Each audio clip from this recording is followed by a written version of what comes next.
దేవునికి మహిమ కలుగును గాక. మన దేవుడు మంచి దేవుడు. మరొక మాసంలోనికి మనల్ని ప్రవేశింపజేసినటువంటి వాడు. అద్భుతమైనటువంటి రీతిలో సజీవ లెక్కలో ఉంచి ఈ మాసము ద్వారా మళ్ళీ మనల్ని ప్రేమించినటువంటి దానికి గుర్తులు దయచేసినటువంటి దేవుడు కదా. జనవరి మాసం అంతా కాపాడమే కాకుండా నూతన మాసం క్రొత్త నెలలో ఈ విధంగా మొదటి ఆదివారం ఈ విధంగా సంగమగా కూడుకొనుటకు కృప దయచేసినటువంటి వాడు. మనము ఎంతో నమ్మకస్తులుగా ఉన్నాం. మనము ఎంత నమ్మకస్తులుగా ఉన్నప్పటికీ కూడా కొన్నిసార్లు మనకు ఇరుకులు, ఇబ్బందులు, కఠినమైనటువంటి పరీక్షలు వస్తూ ఉంటాయి.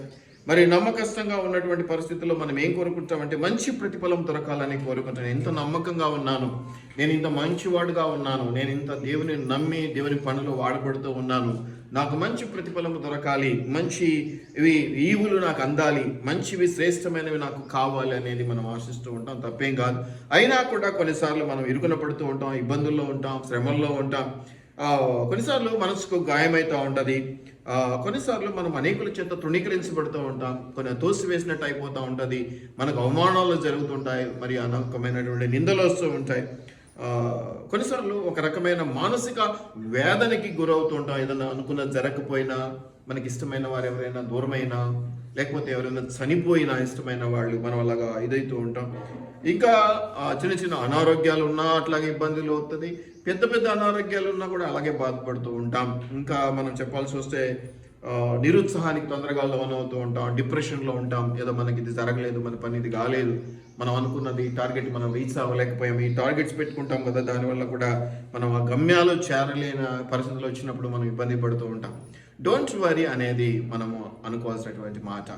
మనం చింతించవలసిన పని లేదు. మనం నమ్మకంగా ఉన్నాం కాబట్టి దేవుడు ఇంకా అంతకంటే గొప్పగా నమ్మకంగా ఉంటాడు. మనకు కావాల్సినవన్నీ ఇస్తూ ఉంటాడు. అయితే ఇలాంటి పరిస్థితుల్లో మనము మానవ మాత్రమైనటువంటి సహాయాన్ని, దైవిక సహాయాన్ని ఈ విధంగా మనం ఆశిస్తూ ఉంటాం. మనకు తెలుసు, ఎవరైనా బాధల్లో ఉన్నప్పుడు మనం వెళ్ళి కొంచెం విచారించి వస్తూ ఉంటాం. ఏం పర్వాలేదమ్మా, ఏమీ కాదులేండి, ధైర్యంగా ఉండండి, ఇలా చెప్తూ వస్తూ ఉంటాం. ఏమంటారు వీటిని? ఏమంటారు? ఓదార్చటం. Very good, very good. ఓదార్చటం. ఇంకా ఓదార్చటంతో పాటు ఇంకేమన్నంటారా? ధైర్యపరచటం. ఇంకా ఓదార్చటం, ధైర్యపరచటం. ఇంకా అమ్మా బుజ్జగించటం. బుజ్జగించటం అంటే ఇక వాడు అల్లరి చేస్తే ఏడుస్తుంటే బుజ్జగించాం. సరే, ఇంకా తోడుగా నిలబడ్డాం. తోడుగా నిలబడ్డాం. ఇంకా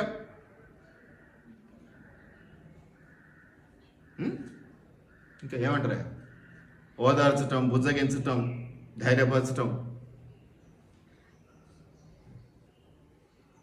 చెప్పు, నీ నోట్లో ఏదో ఉంటుంది చెప్పు. తప్ప రాదు.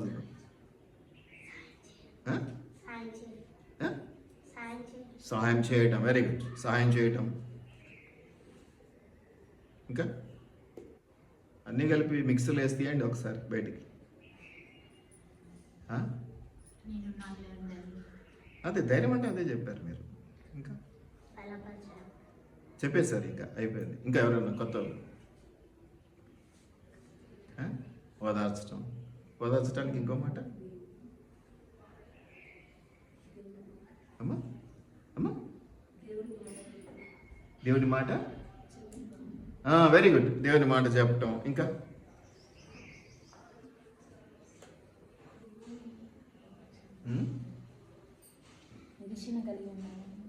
మళ్ళీ దేనికో పోతున్నారు. ఆదరించటం. ఒకరి తల్లి వారిని ఆదరించినట్లుగా దేవుడు మనల్ని ఆదరిస్తూ ఉంటాడు. ఈ ఆదరించటం అంటే ఓదార్పు ఇవ్వటం. ఈ ఆదరించడం అంటే ధైర్యపరచడం. ఈ ఆదరించడం అంటే సహాయం చేయటం. ఈ ఆదరించటం అంటే ఏమైనా చెప్పుకోవచ్చు. ఆల్ ఇన్ వన్, మిక్స్డ్ అన్నమాట. ఇది ఓదార్చడం ఒక లెవెలే, కానీ ఆదరించడం చాలా వ్యాస్ట్, చాలా పెద్దది. అందుకే ఆదరించుట అనే మాటకు చాలా సార్లు మనం బైబిల్లో చూస్తూ ఉంటాం. ఎవరన్నా కానీ, ఎటువంటి వారైనా కానీ ఇరుకున పడ్డప్పుడు లేదా ఏదైనా ఆయాసంలో, దుఃఖంలో ఉన్నప్పుడు వెళ్ళి మనం ఆదరించటం చాలా అవసరం. ట్యాప్ చేయడం, పర్వాలేదు మేమున్నాం అని ధైర్యపరచడం. ఇదిగో అమ్మగారు చెప్పినట్టు దేవుని వాక్యాలను ఎత్తి పట్టుకొని, ఇదిగో దేవుడు కూడా ఇలా ఉన్నాడు మనకు తోడుగా, డోంట్ వరీ, దేని గురించి నువ్వు చింతించకు అని చెప్పటం. అలాగే చెప్పి వాళ్ళను ప్రోత్సహించటం, పైకి తీసుకురావటం, ఘనపరచటం, ఇంకా ఇంకా వాళ్ళలో ఉన్నటువంటి నూన్యత, అంటే శూన్యం, నాకు అంతా అయిపోయింది, నాకు ఇంకేం లేదు, నాకు బ్రతికేం లేదు, జీరో జీరో జీరో అయిపోయింది అంటున్నావాడిని, నువ్వు జీరో కాదురా హీరో అని చెప్పటం. అంటే ఓకే వాపులాగా తీసుకురావడం కాదు, బలాన్ని ఇవ్వటం. ఏదో వాపు తెస్తే మళ్ళీ 2 రోజులకు పడిపోతాడు, మళ్ళా మాదికి మొదలవుతూ ఉంటాడు. అట్లా కాదు, దానికి బలంగా బలపరచబడడం అనమాట, బలంగా ఇవ్వటం. వీటిని మనం గమనిస్తుంటాం. ఒకరినొకడు ఆదరించకండి, ఒకరినొకడు ఆదరించకండి. ఈరోజు మన టాపిక్ ఏంటి? ఒకరినొకడు ఆదరించకండి. ప్రేమైనటువంటి దేవుని సంఘమా, మనము దేవుని బిడ్డలుగా ఉన్నాం. అనేకమైనటువంటి గుణాలు ఉన్నాయి దేవునికి, మంచి మంచి గుణాలు. ఆయన పిల్లలుగా మనము ఆ గుణములను నేర్చుకుంటూ ఉన్నాం, ప్రాక్టీస్ చేస్తూ ఉన్నాం. అలవాటులో పొరపాటుగా పడుతూ ఉంటాం, లేస్తూ ఉంటాం. నేర్చుకోవడంలో ఇది మామూలే, ఇందులో పెద్ద విషయం ఏం కాదు. పడడం, లేయడం, తుడుచుకోవడం ఎన్ని జరిగి దాంట్లో ప్రాక్టీస్. సైకిల్ నేర్చుకునేటప్పుడు ఎలాగైతే కదా, అస్సలు పడకుండా నేర్చుకున్నాడంటే కష్టం. వాడికి చిన్నదన్న యాక్సిడెంట్ కావాలి, తెలియాలి, మంచి చెడ్డ తెలియాలంటే కొన్నిసార్లు నష్టం కూడా మనం భగవెత్తుకోవాల్సిందే, నష్టాన్ని కూడా చవిచూడవలసినదే. కాబట్టి మనం గమనిస్తే, మీరు 1 తెస్సలోనికైలు 5:11 ఒక మాట ఉన్నది. 1 తెస్సలోనికైలు, ఇది మరి మనం గమనిస్తూ ఉన్నాం. అపొస్తలుడైనటువంటి పౌలు రాశాడు తెస్సలోనికైలకు. అది 1 పత్రికలో 5వ అధ్యాయంలో 11వ వచనాన్ని మీరు చూస్తే, కాబట్టి మీరిప్పుడు చేయుచున్నట్టుగానే, అంటే ఆల్రెడీ మీరు చేస్తున్నారు, కానీ కొంచెం పరిధి ఉంది. నా వాడు, నా అనుకున్నవాడు, నాకు ఇష్టమైన వాడు, లేకపోతే ఒక లిమిట్లో ఉండి వాళ్ళకి పోతే బాగుంటుంది, వీళ్ళకి ఎందుకు లేను అట్లా కాకుండా మీరు ఇప్పుడు చేస్తున్నారు. ఒకరినొకరు పరామర్శించుకుంటున్నారు, ఒకరినొకరు బలపరుచుకుంటున్నారు, ఒకరికొకరు సహాయం చేసుకుంటున్నారు. అబ్బాయి చెప్పినట్టుగా అన్నీ బాగానే, దాన్ని ఇంకొంచెం ఎక్స్టెండ్ చేయాలి, ఇంకొంచెం పెద్దదిగా చేసుకోవాలి. అందరికీ కూడా ఆయన దగ్గరికి పోతే నాకు మేలు జరుగుతుంది, ఆయన దగ్గరికి పోతే మంచి ప్రోత్సహిస్తాడు, ఆయన దగ్గరికి పోతే ఏదైనా సహాయం కావాలంటే కూడా చేస్తాడు. ఇటువంటివి మీ గురించి వాళ్ళు అనుకోవాలి, ఇతరులు అనుకోవాలి. కాబట్టి ఇక్కడ ఏమంటాడంటే, మీరు ఇప్పుడు చేస్తున్నట్టుగా, కాబట్టి మీరు ఇప్పుడు చేస్తున్నారు, చేయలేదు కాబట్టి మొదలుపెట్టిన టాపిక్ కాదు ఇది. మీరు చేస్తున్నారు, ఇంకొంచెం పెంచుకోవాలి. ఇటువంటివి మంచి అలవాట్లు, ఇటువంటివి మంచి చేస్తాయి, ఇటువంటివి ఇతరులకు కూడా మంచి అవుతాయి, వాళ్ళకి మేలు కలుగుతుంది. వాళ్ళకి మేలు కలిగితే మనకు ఆశీర్వాదం. ఎంతసేపు నాకు మేలు కలిగితే కాదు, అదే మనం అన్నది. మనము మనకుగా ఆశీర్వాదం తెచ్చుకోవడమే కాకుండా మనం ఇతరులకు ఆశీర్వాదకరంగా మార్చబడడం అనేది ఇంకా పెద్దది. అటువంటి స్థితిలోనికి ప్రతి క్రైస్తవుడు రావాలి. ప్రార్థిస్తూ ఉన్నాం, దేవుడు ఆశీర్వదిస్తున్నాడు, పోతున్నాం. ఓకే, చెడ్డదేం కాదు. నా ఉద్దేశంలో అంత మంచిదైతే కూడా కాదు. పూర్తి మంచిది కావాలంటే నీవు ఆశీర్వదించబడవు, నీవు ఇతరులకు నువ్వు నాకు ఆశీర్వాదంగా ఉండాలి, నేను నీకు ఆశీర్వాదకరంగా ఉండాలి. అది ఏమంటాడంటే, కాబట్టి మీరిప్పుడు చేస్తున్నట్టుగానే ఏమంట, ఒక్కరినొకడు. ఈ పాయింట్ గుర్తుపెట్టుకోండి. ఇంతమంది కూడా ఒక్కరినొకడు అనే మాట మీద మాట్లాడుకున్నాం మనం. ఒకరి కోసం ఒకరము, ఒకరి చేత ఒకరము, ఒకరి కొరకు ఒకరము ప్రోత్సహించుకుంటూ ముందుకు సాగాలి. నువ్వు నన్ను బలపరచాలి, నేను నిన్ను బలపరచాలి. నేను పడితే నువ్వు నన్ను లేపాలి, నువ్వు జాగ్రత్త పడకుండా నేను నిన్ను పట్టుకోవాలి. ఈ రాకడ వరకు ప్రభు బిడ్డలుగా ఈ పనులు చేసుకుంటూ మనం ముందుకు వెళ్ళాలి. ఒకరికొకరము అంటే ఆ ఒకరిలో ఒకరు నువ్వు, ఇంకొకరు ఎవరో మనకు తెలియదు. అది దేవుడు ఏర్పాటు చేస్తాడా, లేకపోతే అనుకోకుండా నువ్వు పోతావా ఆ సిచ్యువేషన్కి, లేకపోతే వాళ్ళు నీ దగ్గరికి వస్తారా తెలియదు మనకి. కానీ వచ్చిన వారు అడుగుతున్న సహాయమును బట్టి, వారు ఉన్నటువంటి ఒక క్రిటికల్ అశాంతికరమైనటువంటి పరిస్థితిని బట్టి, లేదా అనారోగ్యం, ఈ దేంట్లో ఎందువల్ల అధైర్యపరచబడతాం మనం చెప్పుకున్నాం కదా. అనారోగ్యం వచ్చినా మనం బాధపడుతూ ఉంటాం, అనుకున్నది జరగకపోయినా ఏదో ఉంటాయి వాళ్ళ సమస్యలు. అటువంటి సమస్యలతో మన దగ్గరికి వస్తే వాళ్ళను ప్రోత్సహించి, బలపరిచి, దేవుని మాటలు చెప్పి, చేతనైనంత సహాయం చేసి, ముఖ్యంగా మాటలతో ఆపివేయకుండా క్రియారూపకంగా. చాలా మంది ఏంటంటే మాటలు ఫ్రీ కాబట్టి ఏదైనా చెప్తారు, సలహా ఉచితం కాబట్టి ఎన్ని సలహాలైనా ఇస్తారు బయట కదా. ఒకడు ఈత రాకనో ఈత వచ్చి పరిస్థితులు బాగాలేకనో మునిగిపోతూ ఉన్నాడు. బయట నిలబడి నువ్వు అట్ట చేయాడచ్చు, ఇట్ట చేయాడచ్చు, తర్వాత నేర్పించుకో. ఇప్పుడు నువ్వు చేయాల్సిన పని ఏంది? నువ్వు దూకాలే, తప్పదిగా. నీ బట్టలకు మట్టి అంటకూడదు, తడి అంటకూడదు, వాడిని బయటకు తీసుకురావాలి. మంచి ఉద్దేశమే, కానీ అక్కడ నువ్వు క్రియారూపకంగా ఏమి చేయాలో అది చేస్తే దేవుడు నిన్ను ఘనపరుస్తాడు, దేవుడు నిన్ను మహిమపరుస్తాడు, దేవుడు నీకు సహాయం చేస్తాడు. నువ్వేమనుకున్నావు, నాకు నష్టము, నాకు కీడు, నాకు ఇబ్బంది అనుకుంటావు. కానీ ఇక్కడ ఏమంటున్నాడంటే దేవుడు, మీరిప్పుడు చేస్తున్నట్టుగానే ఒకరినొకడు ఆదరించుకొనుడి. ఆదరించి అని అన్నాడు. నేను ఇక్కడ ఆదరించుకొనుడి అని చెప్తున్నాను. కాబట్టి ఆదరించుకోవడం అంటే ఇప్పుడు మీరంతా చెప్పినవన్నీ ఒకరొకరు ఏం చెప్పారు, ఒకరు ధైర్యపరచుకోవడం అన్నారు, ఒకరు సహాయం చేసుకోవడం అన్నారు, ఒకరు ఓదార్పు అన్నారు. ఈ విధంగా అందరం కూడా ఒకరికొకరం అనేది మనము అనుకుంటూ ఉండాలి. అలా అనుకున్నప్పుడు ఇంకా అది కాకుండా నేను ఇప్పుడు చెప్పాను చూడ, ఉన్నదే కాకుండా ఇంకేమంట, ఒకరి క్షేమము కొరకొకరు పాటుపడాలి. వాడు ఎదుగుతే నేను సహించలేను, వానికి నేనేంది చేసేది, వానికి అది చేస్తే నాకేం మిగులుతుంది అనేది కాకుండా ఒకరి క్షేమము కొరకు ఒకరు కలుగజేసుకొని చేయాల్సిన పరిస్థితి ఇది. ఈ ఆదరణలో ఉన్నటువంటి ప్రత్యేకమైనటువంటి తీపిదనం ఇది. ఒకటి ఏమిటంటే మనం ఆదరించబడుతూ ఉన్నాం, మనం ఇలాగో చేస్తూనే ఉన్నాం, కానీ ఇంకా ఎక్కువగా ఏమి చేయాలంటే ఒకరికొకరము క్షేమము ప్లస్ అభివృద్ధి, రెండు మాటలుగా విడగొట్టాను దాన్ని. క్షేమాభివృద్ధి అనేది ఒకటే మాట, కానీ నేనేమంటున్నానంటే ఇప్పుడు నేను తనను ఆదరించాలి అంటే తన క్షేమము ప్లస్ అభివృద్ధి రెండింటికి సంబంధించినటువంటి సహాయం కానీ, మాట కానీ, లేకపోతే ఇంకేదైనా చేత కానీ నేను చేయాలి. అది క్రైస్తవంలో ఉన్నటువంటి, అది దేవుని బిడ్డలుగా విశ్వాసులుగా మనము చేయవలసిన పని. ఏదో మాటలు అట్ట చెప్పటం కాదు, కొన్ని మాటలు తప్ప కాదు, అది కూడా మంచిదే. కొన్నిసార్లు మాట చాలా పవర్ఫుల్ కూడా, అది కూడా చెప్తాను నేను. కానీ ఒట్టి మాటలతోనే కాకుండా కదా కొంతమందికి కొన్ని మనము అబ్జర్వ్ చేస్తే ఎట్లుంటుందంటే, కొన్ని చోట్ల కొన్ని చిన్న చిన్న విషయాలు, ఇప్పుడు ఒక టీచర్ పాఠం చెప్తుంటుంది, ఇట్లా చూస్తాం అంటే ఏంటి, నువ్వు వింటున్నావు కాబట్టి నిన్ను చూస్తూ చెప్పటం అదొక ఇంప్రెషన్. మన దగ్గర వేరే అనుకుంటారులే, కానీ అది వేరే విషయం.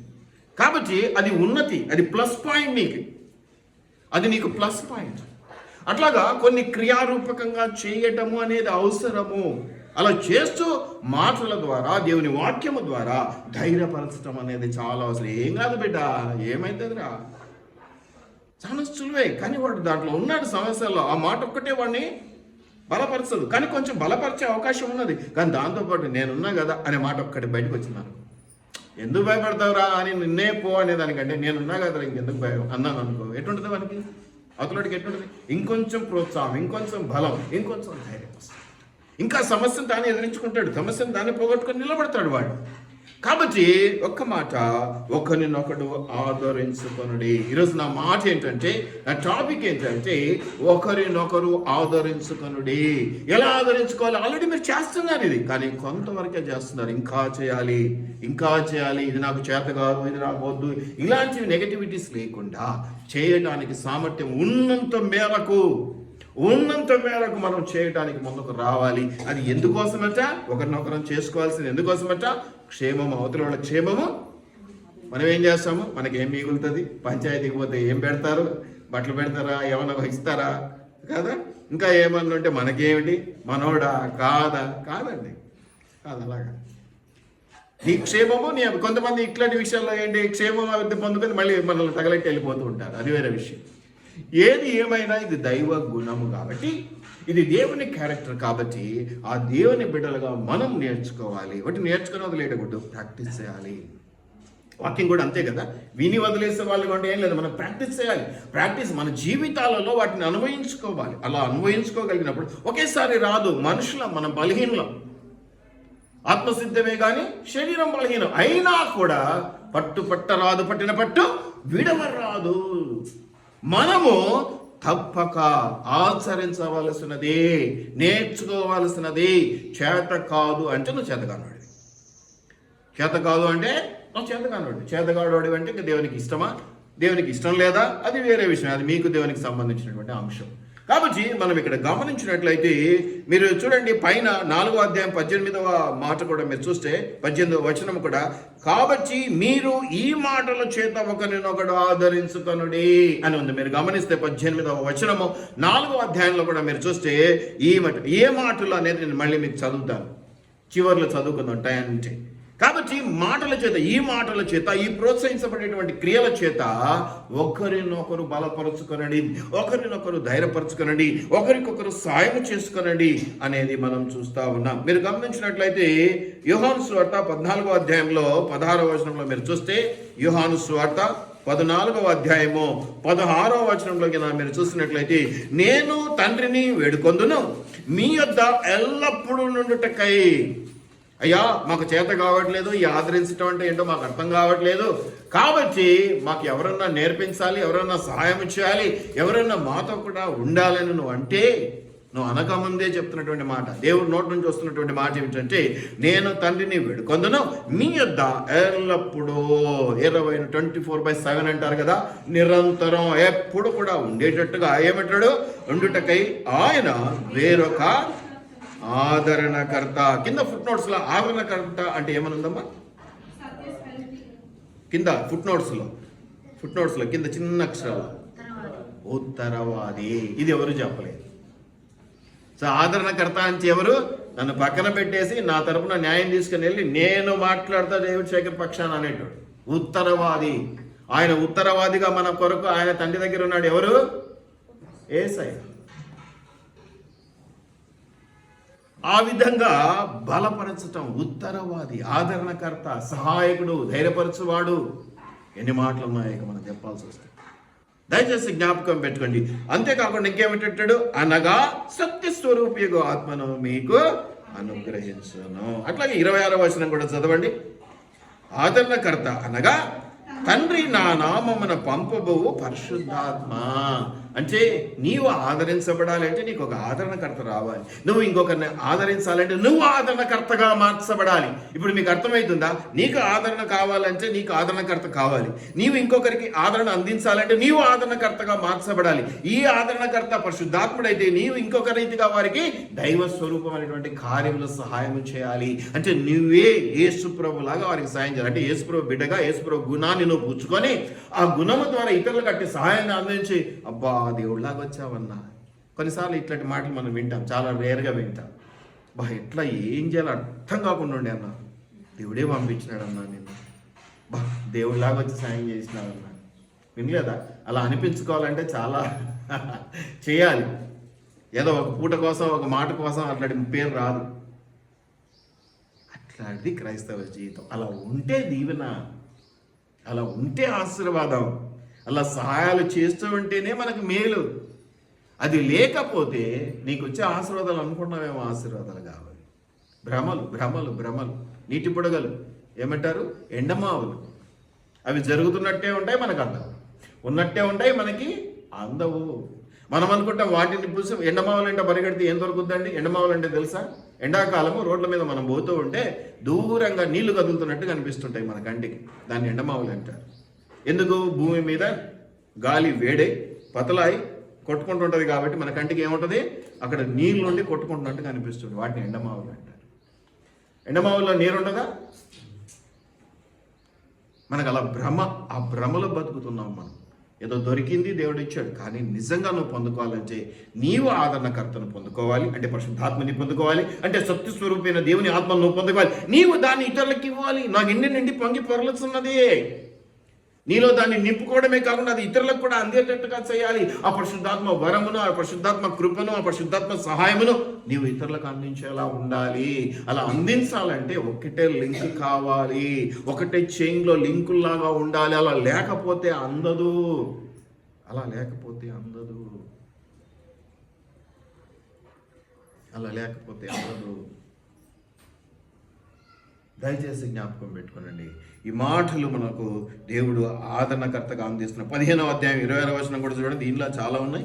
15:26 చూడండి ఎంత ఉంది.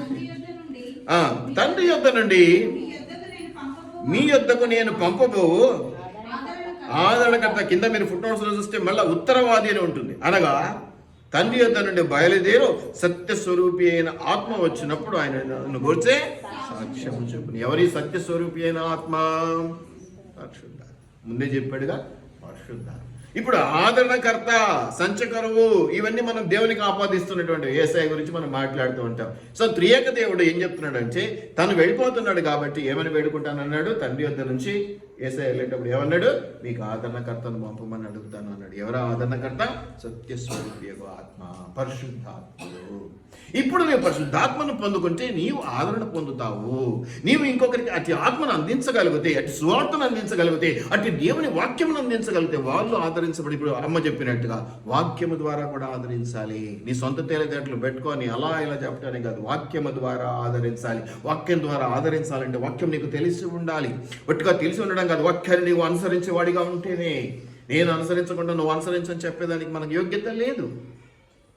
కొద్ది గొప్ప మనం ఒక అడుగు వేస్తే అవతలని కూడా నువ్వు ఒక అడుగు వేయరా అంట. దయచేసి జ్ఞాపకం పెట్టుకోనండి ప్రేమైనటువంటి దేవుని బిడ్డలారా. 16వ అధ్యాయం 17వ వచనంలో కూడా ఈ మాట చూస్తాం. ఏమనుందో చూడండి 17వ వచనంలో. కాబట్టి చూడరు, ఆ గ్యాప్ లో ఆ కొంచెం కాలం చూడరు, మళ్ళీ నన్ను చూస్తారా అనేటువంటి రాగడ వస్తుంది, అప్పుడు వస్తానని. ఈ గ్యాప్ లో మనల్ని ఆదరించడానికి మళ్ళీ ఎవరు కావాలి? మనుషులు ఉన్నారు, మనుషులు కావాలి. కానీ మనుషుల కంటే మిన్నగా దేవుడు కావాలి. ఆ దేవుడు ఎవరు? పరిశుద్ధాత్ముడు, ఆదరణకర్త, సంచకరమైనటువంటి వాడు, ఉత్తరవాది. మనకు తండ్రి యొద్ద మనకు ఉన్నాడు అని చెప్తామే, ఆయన ఉత్తరవాది. మన గురించి సమస్తమెరిగినటువంటి వాడు, మన గురించి అన్ని చేయటానికి ఇష్టపడేటువంటి వాడు. కానీ ఒక్కటే పరిస్థితి ఏంటి? నువ్వు మొరపెట్టుకోవాల్సింది. ఎంత క్లోజ్నెస్ ఉన్నా, ఎంత చనువు ఉన్నా అడగకపోతే కష్టం. అడగాల్సింది అంటే ప్రార్థించాల్సిందే. ప్రార్థన ద్వారా దేవునికి మొరపెట్టుకోవాల్సినదే. నిన్ను ఆదరించటానికి, నిన్ను క్షేమపరచటానికి, నిన్ను అభివృద్ధి చేయటానికి దేవుడు ఎప్పుడూ సిద్ధపడి ఉంటాడు. కాబట్టి ఒకరినొకడు ఆదరించుకొనుడి. మీరు ఇదే మాట మీరు చూస్తే 1 తెస్సలోనికీయులు 2వ అధ్యాయంలో చూడండి, ఎఫెసీలు 4:15 కూడా చూడండి ఒక్కసారి.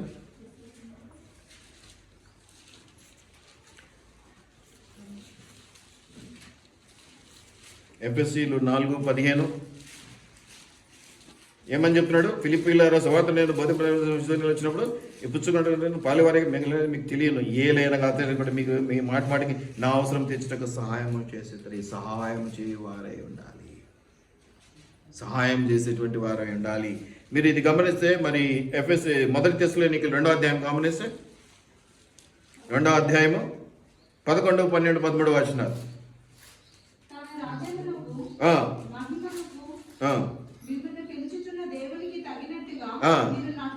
ఇప్పుడు ఆదరణకర్త అంటే దేవుడు అని తెలుసుకున్నా, ఆదరణకర్త నీకు అవసరం, నీవు ఇంకొకరికి ఆదరణకర్తగా నిలబడాల్సిన పరిస్థితి ఉన్నది. కాబట్టి నువ్వు ఎలా ఉంటే ఇతరులను ఆదరించగలవు అని చెప్పబడుతుంది. ఇక్కడ ఎలా ఉండాలి అని చెప్తున్నాడు.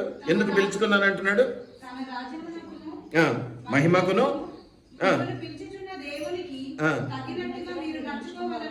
దేనికి తగినట్టుగా? అవతరులకు తగినట్టుగా, ఇతరులకు తగినట్టుగా, మా బంధువులకు తగినట్టుగా, నా స్నేహితులకు తగినట్టుగా నడుచుకోవడం చెప్తున్నాడా?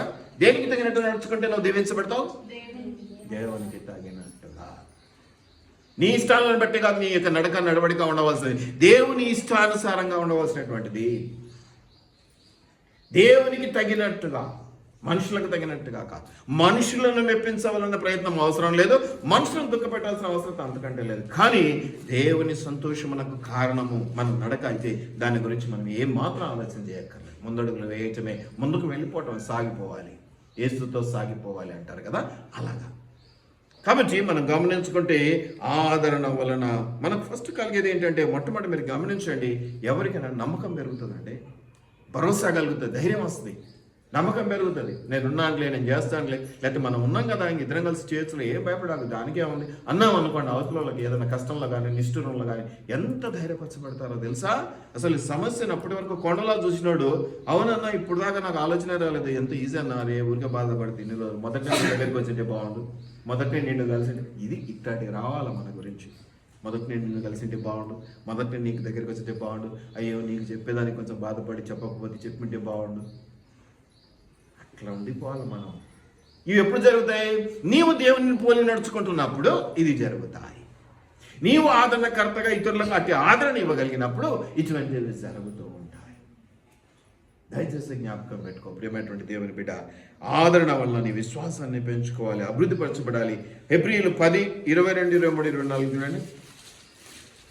హెబ్రీయులు 10, 22, 23, 24. వాగ్దానము చేసినటువంటి వాడు నమ్మదగిన వాడు గనుక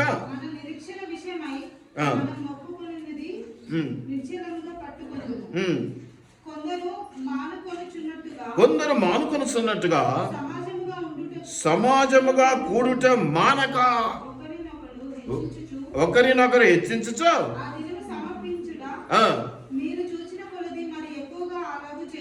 అలాగూ చేయొచ్చు ప్రేమ చూపుటకును సత్కార్యములు చేయుటకును పురికొల్పవలెనో. ఇంకో మాట చెప్తున్నాడు, ఆదరించుకోవటం అంటే ఒకరినొకరు పురికొల్పుకోవటం. నాకు జరిగింది నీకెందుకు జరుగుతుంది, నువ్వు కూడా అట్టే పో. ఒకరినొకరు పురికొల్పుకోవటం అంటే ఏం చేయడం, పురి పెట్టుకోవడం అని కాదు, బలపరుచుకోవటం, హెచ్చరించుకోవటం, ఇది పో ఏం కాదని చెప్పటం.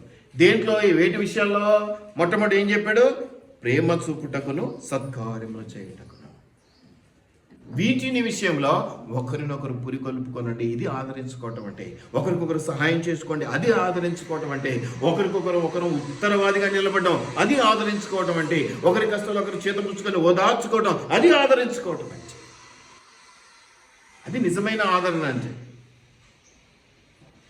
మనం ఏంటంటే ఎక్కడ ఆదరణ దొరుకుతుందో, ఎక్కడ సహాయం దొరుకుతుందో అది వదిలేసి అందరికీ చెప్పుకుంటూ ఉంటాం లోకం అంతా. దానివల్ల అవమానమో ఇరుకో ఇబ్బందో తప్ప ఇంకేముండదు. కష్టం పెరగడం తప్ప తీర్చబడే చోట, సహాయం దొరికే చోట నువ్వు చెప్పుకుంటే దానికి ఒక అర్థం ఉంది, పరమార్థం ఉంది.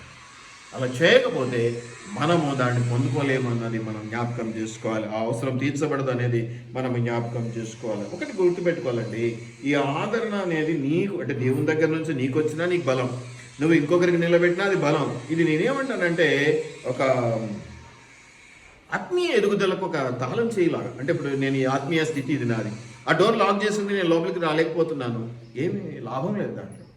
ఎప్పుడైతే ఆ తాళం చెవి, ఈ యొక్క ఆదరణ అనేటువంటి తాళం చెవి, ఇది నిన్ను ఎక్కడికైనా తీసుకెళ్తుంది. ఎందుకు నువ్వు నాకు పడ్డం లేదు కానీ నీకు ఒక కష్టం ఉంది, వెళ్ళాను వచ్చి ఇట్లా జరిగిందంట కదా నేను చేస్తాలే అన్నావు అనుకో, నీకు శత్రుత్వం గుర్తుకొస్తుందా? అప్పుడు నేను చెప్పిన మాటను బట్టి నా మీద ప్రేమ పుట్టుకొస్తుందా?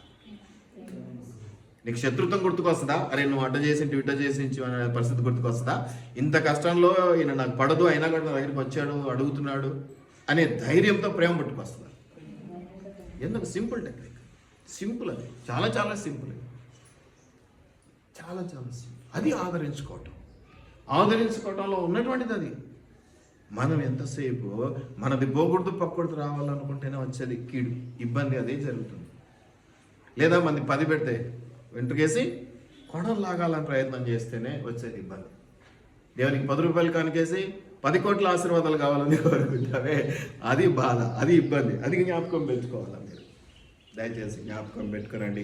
ఆదరించేటువంటి దేవుడు మనతో కూడా ఉన్నాడు. కాబట్టి ఈ ఆదరణ అనేది ఏం చేస్తుంది, నీ ఆత్మీయ జీవితానికి ఒక మంచి డోర్ లాక్ ఉంది కదా, దాన్ని తీస్తుంది, నీకు మంచి క్షేమం కలుగుతుంది అనేది నువ్వు జ్ఞాపకం పెట్టుకోవాలి.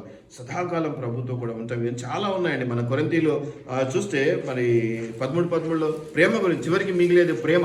ఈ ప్రేమ ఉన్న చోట ఆదరణ ఉంటుందా, కసి కోపం ఉంటుందా? ఇప్పుడే మనము రెస్పాన్సిబుల్ రీడింగ్లో ఏం చదివాం, ప్రేమ ఉంటే అన్ని దోషాలను కప్పిపెట్టి, అన్ని తప్పులను కప్పిపెట్టి నీ గురించి చెడు అనేదే బయటికి రాదు, నీ గురించి చెడు అనేదే బయటికి రాదు. ఇది ఆదరించుకోవటం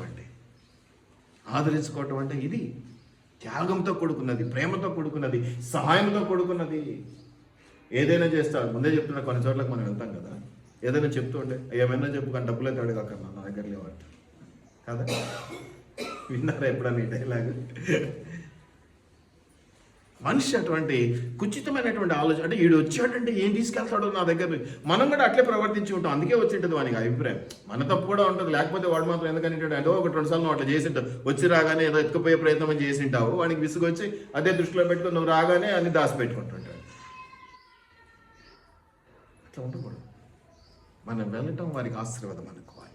మనం చేయి పెట్టామంటే ఈయన పెట్టాడు, ఏదో ఒక రీతికి ఏదో ఒకటి సాధించి పెడతాడు, సాయం చేస్తాడు అన్న భరోసా వాళ్ళకి కలగాలి. నువ్వు అట్లాగే ఇవ్వాలి నాకు, నేను అట్లాగే నీకు సాయం చేయాలి. దీన్నే ఒకరినొకరు అంటారు. దీన్నే ఒకరినొకరు ఆదరించుకొనడి, ఒకరికొకరు సహాయం చేసుకొనడి, ఒకరి కోసం ఒకరు ధైర్యం అనేది నూరిపోసుకోండి. అక్కడ సమీపిస్తుంది. ఎన్నో కష్టాలు, ఎన్నో ఇరుకులు, ఎన్నో ఇబ్బందులు మనం ఫేస్ చేస్తూ ముందుకు వెళ్తూ ఉన్నాం. ఒంటరి పోరాటం కుదరదండి, ఒంటరితనం కుదరదు. ముఖ్యంగా ఇలా సంస్థలు, సంఘాలంటే అసలే కుదరదు. ఏదో అప్పుటకు పోయి వచ్చే విశ్వాసిగా పోతే పోయావు చర్చికి, లేకపోతే లేదని ఇంట్లో, అది అటువంటి వాటిలో ఉపయోగం లేదు. అటువంటి వాళ్ళకి పెద్ద కీడు అనేది నేను అనుకోను. కానీ ఎప్పుడైతే సంఘపరంగా, సమాజపరంగా, దేవుని పరంగా ముందడుగులు వేస్తూ ఉంటామో మనకు ఎప్పుడు కూడా ఇరుకులు, ఇబ్బందులు ఉంటాయి. ఒంటరి పోరాటం, అలసిపోతూ ఉంటాం, సొలసిపోతూ ఉంటాం, అధైర్యపై వచ్చేస్తూ ఉంటుంది. కానీ ఎప్పుడు కూడా మనం ఒకటి గుర్తుపెట్టుకోవాలి, ఆదరణకర్త, కంటికి కనపడని ఆదరణకర్త ఆ దేవుడైతే కంటికి కనిపించే మనిషికి ఎవరో ఒకరు, నేను ప్రార్థన చేసినప్పుడు అదే ఉంటుండే, ధైర్యపరిచే వాళ్ళు కావాలి. తోడున్నాను, సరే పాదా నువ్వు చేయి, నేనున్నా నీ వెనక అనేవాళ్ళు కాదు. ఇక్కడ స్త్రీ పురుష భేదం లేదు, చిన్న పెద్ద భేదం లేదు. ఈ ఆదరణకర్త అంటే పెద్ద పెద్ద సీఎంలు లేకపోతే పిఎంలు వచ్చి చెప్తేనే కాదు, చిన్న పిల్లోడు ఏం సార్ ఏం కాదు అన్నాడంటే కూడా మనకి ఎంత ధైర్యం వస్తుంది, ఎంత ధైర్యం వస్తుంది. దీనికి ఏ విధమైనటువంటి భేదాలు లేవు అనేది మనం జ్ఞాపకం పెట్టుకోవాలి. కాబట్టి మొదటి తెస్సలోనికైలు మనం చూస్తాం, ఇది ఇప్పుడు చదివాం కదా, 4వ అధ్యాయం చివరిలో చూడండి ఏమనుందో చూడండి. మొదటి తెస్సలోనికైలు 4 చివరి మాట మనం చదివినాం ఆల్రెడీ, నేను మళ్ళీ చదువుతాను అన్నాను కదా, అందుకని చెప్తున్నాను. ఒక మాట మీరు చూడండి. కాబట్టి మీరు ఇప్పుడు చేస్తున్నట్టుగానే క్షేమాభివృద్ధి కలుగ చేయుడి అంటున్నాడు. అయితే పైన మీరు 4వ అధ్యాయంలో చివరగా చూస్తే ఈ మరణం గురించినటువంటి మాటలు ఉన్నాయి. ఈ మరణం గురించినటువంటి మాటలు మనం ఎప్పుడు కూడా ఎవరి దగ్గరికైనా వెళ్ళినప్పుడు చనిపోయిన వాళ్ళ దగ్గర ఈ వాక్యాలు చదువుతూ ఉంటాం కూడా. ఇక్కడ కొన్ని మాటలు నేను మీకు చెప్తాను. అంటే మరణంలో కూడా మనం ఆదరించాలి, చనిపోయిన చోటికి వెళ్ళినప్పుడు కూడా వారిని ఆదరిస్తూ ఉంటాం. ఈ ఆదరణ మాటలు ఎలా ఉంటాయని దానికి ఒక చిన్న ఉదాహరణ చెప్తున్నాను. ఏమన్నది ఒకసారి చూస్తే, సహోదరులారా నిరీక్షణ లేని ఇతరుల వలె, నిరీక్షణ లేని ఇతరుల వలె, వాళ్ళకి నిరీక్షణ లేదు, అట్టి వారి వలె మీరు దుఃఖపడకుండా నిమిత్తము. ఎవరైనా చనిపోయినప్పుడు మనం ఆదరించడానికి వెళ్ళినప్పుడు వాళ్ళకి నిరీక్షణ లేదు, మనకు నిరీక్షణ ఉంది. ఏమిటి నిరీక్షణ? తెలుసు మన పరలోక రాజ్యంలో, కాబట్టి మీరు దుఃఖపడకండి అని ధైర్యపరుస్తాం వాళ్ళని. కాబట్టి ఇక్కడ మాటలు చెప్తున్నాడు, నిద్రించుచున్న వారిని గురించి మీకు తెలియకుంటే నాకు ఇష్టం లేదు. ఏమంటాడు? యేసు మృతి పొంది తిరిగి లేచినని మనం నమ్మిన ఎడల అదే ప్రకారము యేసు నందు నిద్రించిన వారిని దేవుడు ఆయనతో కూడా వెంటబెట్టుకుని వచ్చును. మేము ప్రభు మాటను బట్టి మీతో చెప్పినదేమనగా, ప్రభు రాకడ వరకు సజీవులమై నిలిచియుండు మనము నిద్రించిన వారి కంటే ముందుగా ఆయన సన్నిధి చేరము. ఆర్భాటంతోనో ప్రధాన దూత శబ్దంతోనో దేవుని బూరతోనో పరలోకం నుండి ప్రభు దిగి వచ్చును. క్రీస్తునందు మృతులైన వారు మొదట లేతురు. ఎంత ధైర్యపరిచే మాట అండి. ఇప్పుడు సిస్టర్ చెప్పినట్టుగా దేవుని వాక్యాన్ని ఎత్తి పట్టుకొని ధైర్యపరచడం అంటే ఇదే కదా. వాక్యము ద్వారా మాట చాలా విలువైనదండి. దేవుని మాట ఇంకా ఎక్కువ విలువ. మనిషి మాట ఏదో ధైర్యాన్ని ఇస్తుందంటే ఇక దేవుని మాట ఎంత బలపరుస్తుందండి మనల్ని. దయచేసి జ్ఞాపకం పెట్టుకో. అందుకని చివరిగా మీరు చదివితే, కాబట్టి మీరు ఈ మాటల చేత ఒకరినొకడు ఆదరి. ఇట్లాంటి మాటలు, వాడిని ముంచుదంపా, వీడిని ముంచుదంపా, ఆటికి పోయి ఏదో కొట్టుకోద్దాంపా, ఇటుకి పోయి ఏదో కొట్టుకోద్దాంపా, ఆ స్కీమ్కి పోదాంపా, ఈ స్కీమ్కు పోదాంపా, వీటికి కలిసే చేతులు, వీటికి కలిసి నడికే నడక దేవుని మందిరం విషయంలో, దేవుని పనుల విషయంలో ఈ ఐక్యత రాదు. మరి ఎందుకో మరి సాధారణ కుయుక్తి కుతంత్రం అంత సులువుగా మనల్ని భ్రమలోకి నెట్టి వేస్తూ ఉంటుంది. కాబట్టి మనము ఆదరించబడటం లేదు. అటు దేవుని ఆదరణ మనం సంతృప్తిగా పొందుకోవటం లేదు, మనుషుల ఆదరణ కూడా మనము పోగొట్టుకుంటూ ఉన్నాం. ఎప్పుడైతే అటు ఆదరణ పోతుందో, నమ్మకం పోతుందో, నీకు సహాయం చేయడానికి ఎవరు ముందుకు రారు. ఒకసారి నమ్మకం పోతే వీడికి ఎంత చేసినా మనకి ఇబ్బందేనైనా, మనకేమీ ఒరగదు, మనకేమి చేసే పరిస్థితి లేదు అని వెనకడుగు వేస్తారు. అది ఏదైనా సరే ఏ సహాయమైనా సరే, ఆ నమ్మకం పోగొట్టుకున్న తర్వాత ఎవరు నీకు అందిపుచ్చి నీ చేతికి తెచ్చి పెట్టరు. ఇది జ్ఞాపకం పెట్టుకోవాలి. కాబట్టి వీటన్నిటిని మనం గమనిస్తే అనేక మాటలు ఉన్నాయి. వీటిని మనం చూసి సదాకాలం ప్రభుత్వం కూడా ఉందనే మాట మీరు ఇక్కడ జ్ఞాపకం పెట్టుకోండి. Don't worry. ఆఖరికి మరణంలో కూడా మీరు ఏమి చింతపడవలదు. మనం అందరం కూడా ఒకటే మాట, సదాకాలము ప్రభుత్వం కూడా పల్లకల్లో మనం ఎప్పుడు కూడా కలుసుకుంటాం అనేటువంటి మాట మనం జ్ఞాపకం చేస్తూ ఉన్నాం. మరి 18వ వచనంలో అదే మరి, కాబట్టి మీరు ఈ మాటల చేత మనము చాలా ఇదిగా ఒకరినొకరు ఆదరించుకోవాలని ఉంది. మాటకు చాలా శక్తి ఉంటుందండి. మీరు అంత ఈజీగా తీసుకోవడానికి లేదు, చాలా బలమైనటువంటి శక్తి ఉంటుంది. మీరు కావాలంటే సామెతలు 12:25 చూడండి ఒకసారి. సామెతలు ఒకటి కాదు, చాలా సామెతల్లోనే చాలా చోట్ల ఉంది అది. సామెతలు 12:25 ఒకసారి చూడండి.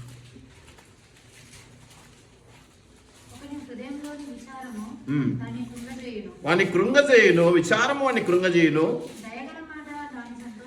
దయగల మాట. దయగల మాట అంటే నేను ఒకటే అంటాను, ఆదరించు మాట.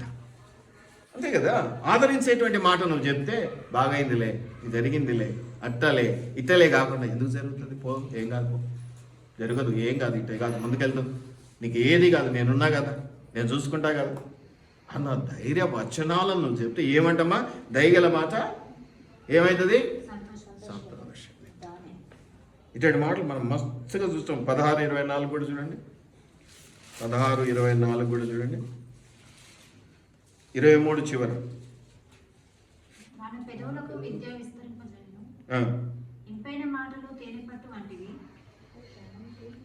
15 చూడండి, 15:23.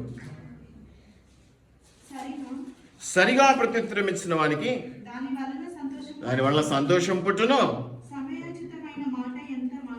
సమయోచితమైన మాట ఎంత మనోహరమో, ఎంత చక్కటి మాట, ఎంత అది సమయోచితమైనటువంటి మాట కదా. ఇల్లు గాలి ఒకటి ఏడుస్తుంటే ఎంతో చెప్తారు, సమయోచితమైన మాట. ఆ సమయానికి సందర్భానికి తగిన మాట ఏంటంటే చుట్టగాల్చుకోవడానికి నిప్పు అడిగిండంట ఇల్లుగాడు ఒకటి ఏడుస్తుంటే. అది సమయోచితమైన పరిస్థితేనా? ఎట్లుండాలి?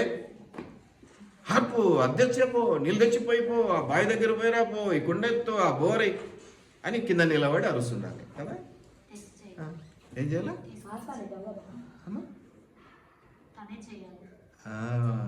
రండి రండి నేను వస్తున్నా, రండి రండి తీసుకుందాం, ఆ బిన్నె తీసుకో, ఈ నీళ్ళు తీసుకో. లీడర్షిప్ అంటే చెప్పి చేయించటం ఒక ఎత్తు అయితే వాళ్ళతో కలిసి చేయటం ఒక ఎత్తు. దానికోసం మన అటువంటి నాయకులు కావాలి, అటువంటి వాళ్ళు కావాలి మనకు చెప్పేవాళ్ళు. దయచేసి జ్ఞాపకం పెట్టుకోండి, సరిగా ప్రత్యుత్తరం ఇచ్చడానికి వాని వల్ల సంతోషం పుట్టును. సమయోచితమైన మాట ఎంత మనోహరం అని చెప్పబడతా ఉంది. అంతేకాకుండా 17:22 కూడా ఒకసారి చూడండి, చాలా ఉన్నాయి అట్లాంటి మాటలు. సంతోషము గల మనస్సు ఆరోగ్యకరణము, నలిగిన మనస్సు ఎముకలు నిండిపోజేని. ఇంతకుముందు కూడా చదివిన ఎముకలు ఎందుకు? నీ ఆలోచనలు బాగుంటే ఫిజికల్గా బాగుంటావు, మెంటల్గా బాగుంటావు. లేకపోతే ఏమైపోద్ది? మెంటల్ వస్తుంది. ఏమొస్తుంది? మెంటల్ వస్తుంది. మెంటల్గా బాగాలేకపోతే మెంటలే వస్తుంది. దయచేసి జ్ఞాపకం పెట్టుకోండి, బీ స్పిరిచువల్. దేవుని మాట చేత ఆదరించబడదాం, ఒకరినొకరం కూడా ఆదరించుకుందాం. క్రైస్తవ జీవితంలో సంఘాలు ఎందుకయ్యా? నువ్వు ఇంట్లో కూర్చున్న ప్రార్థన, మరి సంఘాలు ఎందుకు పెట్టాడు? సమూహాన్ని ఎందుకు చేశాడు? విశ్వాసాల గుంపులు కావాలంటాడు, కలిసి ప్రార్థన చేసుకోండి ఒకరి కోసం ఒకరు అంటాడు. ఎందుకు? ఇవన్నీ ఆదరించుకోవడం కోసం. ప్రేయర్ రిక్వెస్ట్ అనేది ఎందుకు చెప్పుకుంటామో తెలుసా? ఆదరణ. నా సమస్య నీకు చెప్పడం వల్ల, నువ్వు ప్రభు దగ్గర దాని గురించి మొరపెట్టుకోవడం వల్ల నాకు నీ ద్వారా మేలు జరిగిస్తాడు దేవుడు అని ఒక నమ్మకం. ఇష్టారాజ్యంగా రోడ్డు మీద పోతున్న వాళ్ళందరికీ చెప్పుకోలేము కదా. అలా చెప్పుకుంటే ఫలితమేమీ దొరకదు కదా. మీరు జ్ఞాపకం పెట్టుకొని ఆదరించుకోవాలి, ఒకరినొకరు ఆదరించుకోవాలి. ఎలాగా? దేవుని నామమును బట్టి ఆదరణకర్త, సంచకరమైనటువంటి దేవుడు, పరిశుద్ధాత్ముడు మనతో కూడా ఉన్నాడు. ఆయన పేరే ఆదరించేటువంటి దేవుడు. అటు దేవుని నువ్వు పొందుకోకుండా నువ్వు ఎన్ని మాటలు చెప్పినా ఒట్టి పుట్టమాట ఏమంటారు? ఒట్టి మాటలు రైడ్ అంటారు అట్ట. ఏం క్రియలు ఉండవు, దేవుని మహిమపరిచే విధానం ఉండదు. ఒట్టి మాటలు. ఆ మాటలు పేక మేడలు కట్టి గొడవ కొడతాడు. మాటలతో కట్టినది ఏమవుతుందంట? ఎంత పెద్దదైనా కూడా కూలిపోతుంది. పేక మెడలు అంటారు కదా, అవి మంచివి కాదు. కాబట్టి మనం గమనించుకోవాలి. కాబట్టి సామెతలు 25:11 కూడా చూడండి. సామెతలు 25:11. సమయోచితముగా, సమయానికి, సందర్భానికి, పరిస్థితికి తగినట్టుగా పలుకబడిన మాట.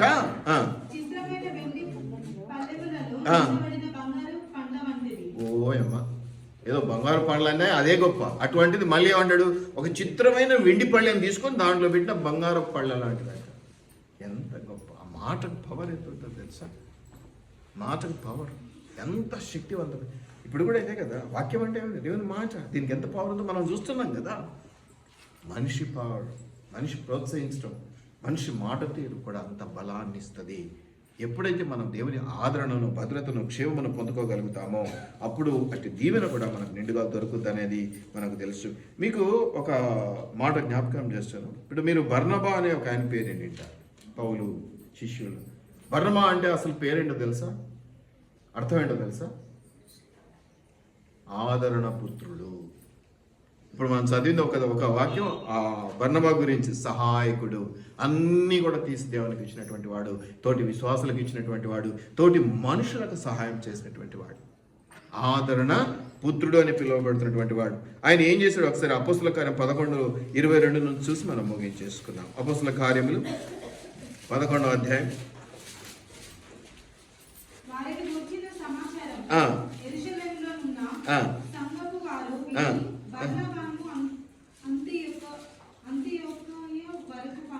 పంపిరి.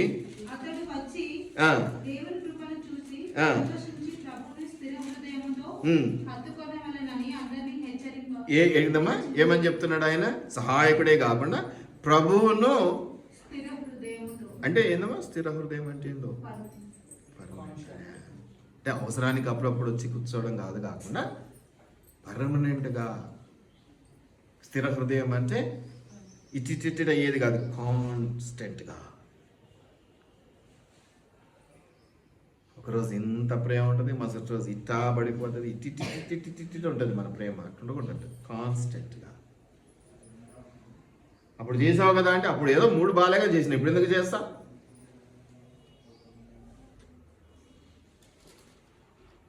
అదే నిన్న ఒక దగ్గర అన్నకు చెప్పిన ఏది ఎఫ్ఎస్సి సంఘం నాకు చెప్పాడు కదా, ఎఫ్ఎస్సి సంఘమేనా మొదటి సంఘం. మొదట నీకుండిన ప్రేమ లేకపోయినా ఇదొక తప్పు, నేను ఇది నీ మీద మోపవలసి వచ్చాను అంటాడు. లవోదికీయ సంఘానికి చెప్తానేమో నువ్వు వెచ్చగానైనాను చల్లగానైనా నువ్వు లేవు, నులివెచ్చగా ఉన్నావు అంటాడు. మరి అట్లా నీ మీద ఏం తప్పు మోపుతాడు దేవుడు? అక్కడ సమయంలో నీ మీద ఏం తప్పు మోపుతాడు? అందుకే ఇవన్నీ నేర్చుకొని ప్రాక్టీస్ చేస్తే అన్ని తప్పులు కడిగేస్తాం, దేవుడు కడిగేసినట్టు అయిపోతాయి కదా. విస్తారంగా ప్రేమించిందంట ఒక ఆమె. దేవుడు ఆ మాట అన్నాడు ఆమె విషయంలో. ఏమన్నాడు? ఆమె తెచ్చి అత్తరు తీసి కాళ్ళ మీద పోసి తల వెంట్రుకలతో తుడిస్తే శిష్యులు ఏమన్నారు? ఓ ఈమె మంచిది కాదు, ఈమె తగులుతుంది నిన్ను అంటే ఏమన్నాడు దేవుడు? మంచిది కాదు, విస్తారమైన పాపాలు చేసింది ఏమన్నాడు. కానీ ఈమె చూపించిన ప్రేమ చూసినారా? మీరు నాకు నీళ్ళు ఇయ్యలేదు, కూర్చోరా తిను అనలేదు, కానీ ఈమెం చేసింది? కన్నీళ్ళతో కాదు, తల వెంట్రుకలతో తుడిచింది. స్త్రీకి తల వెంట్రుకలు ఆధిక్యత, ఆశీర్వాదం కదా. చుట్టూ బాగుందేమో పెట్టగట్టిన అందామే కదా, ఎటైనా కడతారు. ఇవన్నీ సామెతలు.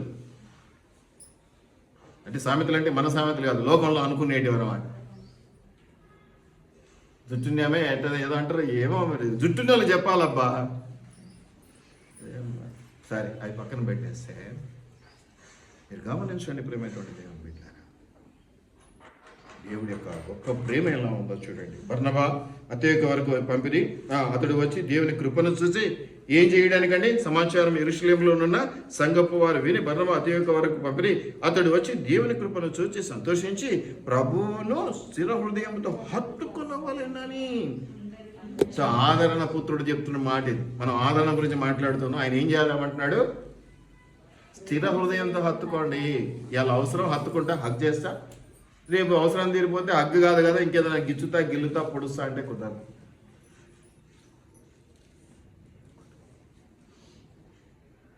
ఒకే రకమైన కాన్స్టెంట్ లవ్, కాన్స్టెంట్ స్థిరమైనటువంటిది దేవుని కొరకు. ఏమంటాడు తర్వాత? అతడు పరిశుద్ధాత్మతోనూ విశ్వాసముతోనూ నిండుకున్న బర్నబా గురించి ఏం మాట్లాడు. సత్పురుషుడు అనడమే గొప్ప అంటే ఆయన గురించి రెండు మాటలు ఎంత బాగున్నాయో ఆడ చదువుకోవడానికి. ఏమన్నాడమ్మా? సత్పురుషుడు అతడు 24వ వచనం అమ్మా. ఒక్కసారి నీ గురించి నువ్వు ఈ మాట చదువుకోగలవా? ఒకసారి చదువు, ధైర్యం అంటే. నువ్వైనా ఎవరైనా పరిశుద్ధాత్మతోనూ విశ్వాసముతోనూ నిండుకొనిన సత్పురుషుడను నేను. చెప్పండి చూద్దాం. అలా చెప్పగలిగిన రోజున నిజమైన క్రైస్తవుడు. చెప్పే ధైర్యం రావాలంటే రాదు, వస్తుంది. ఎందుకంటే మన జీవితాలు మనం ఎలా ఉన్నామో మనకు తెలుస్తున్నాయి. కానీ అది నేను తప్ప ఒప్పని మిమ్మల్ని ఇచ్చేయటానికి కాదు నేను ఈ మాట చెప్పేది. మార్చబడాలి. ఆదరణ పుత్రుడిగా నువ్వు మార్చబడాలి, బర్నబాగా నువ్వు మార్చబడాలి. ఏదో పౌలుని చూసి పేతురు చూసి వాళ్ళంటే శిష్యులు మన వల్లే ఆడే, వీళ్ళంతా చిన్న చిన్న వాళ్ళే కదా. వీళ్ళు కూడా ఈ లెవెల్ ఆఫ్ విశ్వాసాన్ని నిలబెట్టుకున్నారు దేవుని వీళ్ళు ఆదరణ పుత్రుడు అంటే ఇప్పుడు ఎక్కడ పడితే అక్కడ అందరికీ సహాయం చేస్తూ వచ్చినాడు, ఆస్తులు అమ్మేసినాడు, అనేకులకు ఇష్టడుగా ఉన్నాడు. అందుకే అత్యోగు పంపించినారంట. అందరు కలిసి ఈయనను పంపించినారు. నువ్వు మంచివాడు, నువ్వైతే పోతావు, పో చేసుకొని రా. మనం కూడా వస్తాం ఏదైనా పని చెప్పి పోతా, కానీ పెట్రోల్ ఖర్చుకి ఏమైనా ఇస్తాం, ట్రాన్స్పోర్ట్ ఖర్చు అంటే డిఏలు ఇస్తే పోతాం. బర్నబా అవన్నీ అడగల. అందుకనే ఏమనుంది అతనికి? సత్పురుషుడు అని ఒక్క మాటతో అనకుండా 3 పెట్టాడు దేవుడు. 3 ఏమంటమ్మా? 1 పరిశుద్ధాత్మతోనూ విశ్వాసముతోనూ నిండుకొనినా అంటే నింపబడిన, నిండుకొనినా అంటే వెళ్తే ఏమి లేనోడని కాదు, నింపబడి ఫుల్గా నాకు ఎన్నో నిండి పొంగి పొరలుస్తున్నదనే మాట అంటాం కదా మాటి మాటికి. ఇదండి బర్నబ లాంటి ఉదాహరణ మనకి. ఇట్టి ఉదాహరణతో మనం బలపడితే మనం దీవించబడతాం. అది సత్యము సత్యము సత్యం కానీ చాలా ఉన్నాయి, చదువుకోవాలంటే ఇంకా చాలా ఉన్నాయి. ఒక మాట అతడు సాలు వెతుకుంటే ఇంకా తారసుకు వెళ్ళి ఇవన్నీ తర్వాత చూద్దాం. కానీ ప్రేమైనటువంటి దేవుని బిడ్డలారా, ఒకరినొకడు ఆదరించుకొనుడి, ప్రోత్సహించుకొనుడి, ధైర్యపరచుకొనుడి, ఉత్తరవాదిగా నిలబడండి. ఆ లెవెల్ ప్రేమ రావాలి, ఆ లెవెల్ అనుబంధం మనకి ఏర్పడాలి. అబ్బా ఈమె ఏం చేసింది, ఈమె నాకు, ఈమె కనుక నేను చేయాలి, ఈ తత్వం మనం మార్చలేదు. నువ్వు చేయాలి, ఆయన చేయలేదని నువ్వు అంటున్నావు కదా, నువ్వు కూడా చేస్తే కదా, నువ్వు ఒకటి చేస్తే కదా, నువ్వు ఎంతటి బాగా చేస్తావో ఆయన కూడా అంత బాగా నీకు చేస్తాడు. దేవుని విషయంలో కూడా ఇదే. అందుకే గొప్ప దేవుడు విలువైనవి ఇవ్వాలి, విలువైనవి దేవుని నుంచి ఆశించాలి. చిల్లరలు చేసి చిల్లర పనులు, చిల్లరలు ఆశిస్తూ ఉన్నావు, అవి ఆశీర్వాదాలు అనుకుంటూ ఉన్నావు. కాదు, ఇదిగో బర్నబ సమస్తాన్ని ఇచ్చి ఏమంటున్నాడు, పరిశుద్ధాత్మతోనూ విశ్వాసంతోనూ నింపబడినటువంటి బర్నబ అని అనలే. ఏమంటాడు, మళ్ళీ ఇంకో పేరు పెట్టేశాడు. ఏమన్నాడు, సత్పురుషుడు. ఎంతమంది బర్నబాలు ఉన్నారు అంటే ఆడవాళ్ళు కూడా బర్నబాలు అందామా, బర్నబాయిలు అందామా, ఇది మనం గుర్తుంచుకోవాలి. ఇలా లేని పక్షంలో నువ్వు 100 సంవత్సరాలు క్రైస్తవ్యంలో ఉన్నా ఆ వాసన కూడా సరిగా చూసినట్టు కాదు. ఇక దేవుణ్ణి నువ్వు చూసిడం అనేది చాలా కష్టం. వాసన కూడా అంటది. దయచేసి జ్ఞాపకం పెట్టుకుందాం. మంచిగా మనం దేవుణ్ణి ఎదగటానికి ప్రయత్నం చేద్దాం. మరి ఒక్క మాట నేను మీకు చూపిస్తాను, మీరు గమనించండి. ఎలా మరి బర్నబా గురించి మనం మాట్లాడినాం. నువ్వు ఎంత దాతృత్వం ఉన్నావు, నువ్వు ఎంత దానగుణం చేస్తున్నావు, నువ్వు ఎంత అటువంటి గుణం, దయాగుణం కలిగి, దానగుణం, దాతృత్వ గుణం, దయాగుణము కలిగి ఉన్నావు. ఇది ఆదరణలో భాగమేనా కదా. ఆదరించడం అంటే భావం. 10 రోజుల నుంచి తిండి తిప్పలు లేక, నీళ్ళు లేక వచ్చినాడు. ఇదిగో యేసు ప్రభు గొప్పోడు, లేకపోతే నేనిట్ట 100 మందికి మొన్ననే బట్టలు ఇచ్చి 100 మందికి నేనే భోజనం పెడితే, మరి పిచ్చడం ముందు మంచినీళ్ళిరా. వాడు 10 రోజుల నుంచి ఏం తినక ఆయాసపడి వచ్చినాడు. ఎప్పుడు స్పృహ కోల్పోతాడో తెలియదు. నీ దయాగుణం, దాతృత్వ గుణం షో కోసం చేయకు. బర్నబాలాగా నేర్చుకో. ఇచ్చే గుణాన్ని బర్నబాలాగా నేర్చుకో. ఆదరణ పుత్రుడని పిలిపించుకున్నాడు. ఆయన పేరే ఏంటి, అర్థం ఏంటి? బర్నబా అంటే ఆదరణ పుత్రుడు కదా. ఉందా నీకు అటు ఆదరణ, అటు దయాగుణం, అటు దాతృత్వ గుణం? రాబడి అంతటిలో అంటాం కదా. ఇప్పుడు ఈరోజు మనం మొదటి ఆదివారం కదా, బల తీసుకుంటూ ఉంటాం. నీ రాబడి అంతట్లో 10వ భాగం, నీ రాబడి అంతట్లో ప్రభు కోసం ఇచ్చేది, నీ సమయం అంతటిలో కూడా. ఒకటి రాబడి అనేది కాదు, నీ సమయం. నేనైతే ఇంకా కలుపుతా దానికి శరీర బలం. దేవుని కొరకు పని చేయటం అంటే శక్తి దాచుకోకుండా నిండుగా చేయాలి. అటువంటి ఆదరణ ఉందా అంటే నీవు దేవుని ఆదరించగలిగే పరిస్థితుల్లో ఉన్నావా? కాపరిని ఆదరించగలిగే పరిస్థితుల్లో ఉన్నావా? దేవుడా మన నుంచి ఏం ఆశిస్తాడండి? దేవుడు ఇచ్చేటోడు, తీసుకోవాల్సిందే మనం, అంతే. ఇచ్చేది ఏముండదు. ఇదే కదా డైలాగ్ మనది. ఆయన నుంచి నువ్వు ఆదరణ కోరుకుంటున్నప్పుడు నీ నుంచి ఆయన ఆదరణ కోరుకుంటే ఏమైనా తప్పు ఉందా? ఏమైనా తప్పు ఉందా అండి? ఇచ్చిపుచ్చుకోవడం అంటాం కదా, గివ్ అండ్ టేక్ రెస్పెక్ట్ పాలసీలు ఏవో ఉంటాయి కదా. నువ్వు ఒకటి ఆశిస్తున్నావు, నేను ఒకటి ఆశిస్తున్నాను. బంధం బలపడడానికి అవి ఇచ్చిపుచ్చుకోవడం జరుగుతూ ఉంటుంది కదా. ఇదిగొమ్మ తీయగురా అంటే ఇదిగొమ్మ పుల్లగురా అని పాత సామెత ఉంది ఊర్లలో. పక్కింటి వాళ్ళకి మనం ఏదో చేసుకున్నది చిటికడిస్తే వాళ్ళు ఇద్దరే ఉన్నారని, మనం 4 ఉన్నామని వాళ్ళు డేక్షడ్ ఇస్తారు. ఏ స్వీటో అది. మనకు ఇవన్నీ అనుభవాలు కదా ఊర్లలో చేస్తున్నావు అట్లా. ఇది కూడా ఆదరణలో భాగమే కదా. ఇది ఒకరినొకరు ఆదరించుకోవడంలో భాగమేనా కాదా? అలా చేస్తున్నావా? పక్షపాతం ఏమన్నా లేకపోతే, పక్షపాతం ఈమెకైతే ఇష్టా, ఆమెకైతే ఇయ్యను, వానికైతే ఇష్టా, నీకైతే ఇయ్యను, అదేమన్నా ఉందా? అట్లుంటే నువ్వు బర్నబాబు కాలేవు. దయచేసి జ్ఞాపకం పెట్టుకోండి. దేవుని వాక్యము నేర్చుకోవటం చాలా బాగా నేర్చుకుంటున్నారు. ఇందులో అనుమానం ఏం లేదు. ఒకళ్ళేమో ఆ లెవెల్కి ఉన్నారు, ఒకళ్ళేమో ఈ లెవెల్కి ఉండిపోయారు. బాగానే ఉంది తనకి చిన్న సంఘమైన మన సంఘం. కానీ నేను అనేది నేర్చుకోవటం వల్ల ఏముందండి? ఇళ్ళకి కానీ పండగ అయిందా? పండగ చేయాలంటే ఇంకా చాలా ఉన్నాయి కదా పద్ధతులు. ఇళ్ళకి నేను పండగ చేసిన అని చెప్పుకుంటే ఎట్లా? నేర్చుకోవడం కాదు, నెరవేర్చటం, దాన్ని అనుసరించి నడుచుకోవటము. అది ఆదరణ అంటే. దేవుణ్ణి ఆదరించడం అంటే అది. వాక్యాన్ని నేర్చుకోవడం వల్ల ఉపయోగం లేదు, వాక్యాన్ని అనుసరించి నడుచుకుంటే దేవుడు అబ్బా అనుకుంటాడు. అది నువ్వు జ్ఞాపకం పెట్టుకోవాలి. ఇక చాలా ఉన్నాయి. పరిశుద్ధాత్మ దేవుని గురించి మాట్లాడితే నీ ద్వారా నీలో ఉండి ఆయన కార్యం చేయాలి. అవకాశం ఉందా? అవకాశం ఉందా? ఎంతసేపు పక్కనే ఉండిపోతున్నాడా? నీలోకి వచ్చే అవకాశం ఉన్నదా? నీతో కూడా ఉండి నడిచే అవకాశం ఉన్నదా? అలా ఉంటే నీవు దీవించబడతావు, అలా ఉంటే నీవు ఆశీర్వదించబడతావు. ఇది జ్ఞాపకం పెట్టండి. కొలసీలు 3:16 చూసేసి మనం చివరి వచనం మరి ముగించేస్తాం. కొలసీలకు రాసినటువంటి పత్రిక 3వ అధ్యాయం 16వ వచనం. ఎవరు చదువుతారు? గట్టి చదవండి. సంగీతములతోనూ కీర్తనలతోనూ ఆత్మ సంబంధమైన పద్యములతోనూ ఒకరికొకడు బోధించుచు బుద్ధి చెప్పుచు కృప సహితముగా, మళ్ళా కృపను వదిలిపెట్టకూడదు, బోధించుచు హెచ్చరించుచు కూడా కృపతోనూ దయతోనూ ప్రేమతోనూ ఉండాలి. మీ హృదయములలో దేవుని గురించి గానము చేయొచ్చు, సమస్త విధములైన జ్ఞానముతో క్రీస్తు వాక్యము మీలో బటాబటిగా నివసించటం. మన ఒక దగ్గర చెప్పారు, నివసించటం అంటే ఇది నాది నాది అని నేను ఇక్కడ నిలబడిపోవడం. అది పర్మనెంట్ అడ్రస్ అనమాట. నివసించటం అంటే it's not a temporary address.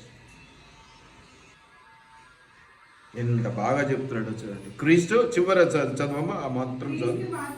క్రీస్తు వాక్యము మీలో సమృద్ధిగా బటాబటిగా కాకుండా గడగడ గడ ఏవైనా సరే ఒక 10 వాక్యాలు ఎవరైనా చెప్పగలుగుతారా?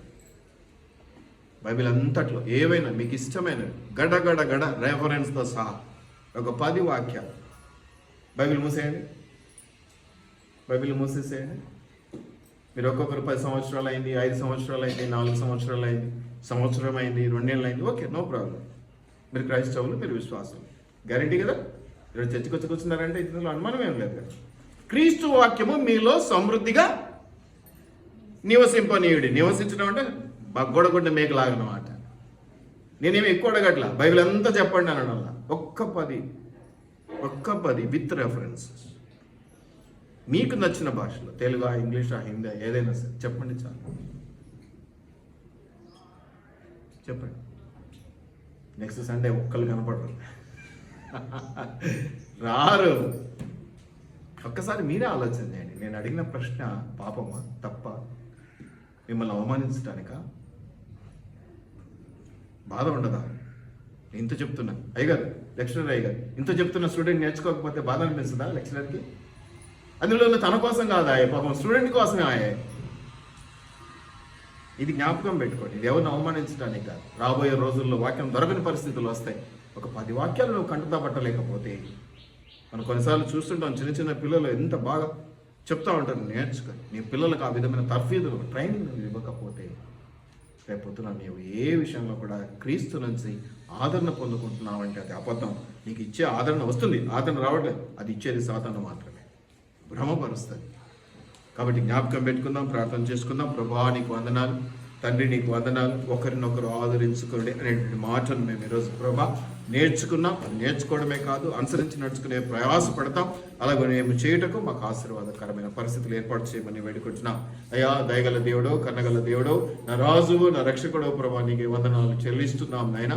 అద్భుతమైన దీవెన ఆశీర్వాదముల నుంచి కృపదాయి చేయమని వేడుకుంటున్నాం. గొప్ప దేవుడు, మహిమ కలిగినటువంటి దేవుడు, నా రాజువు, నా రక్షకుడు ప్రభా నీకే స్తుతులు స్తోత్రాలు చెల్లిస్తూ అటు ఆదరణ, అటు భద్రత, అటు క్షేమం మాకు దయచేయమని నజరేయుడైన యేసు నామములో అడిగి వేడుకొని ప్రార్థిస్తూ ఉన్నాం మా పరలోకపు తండ్రి. ఆమేన్.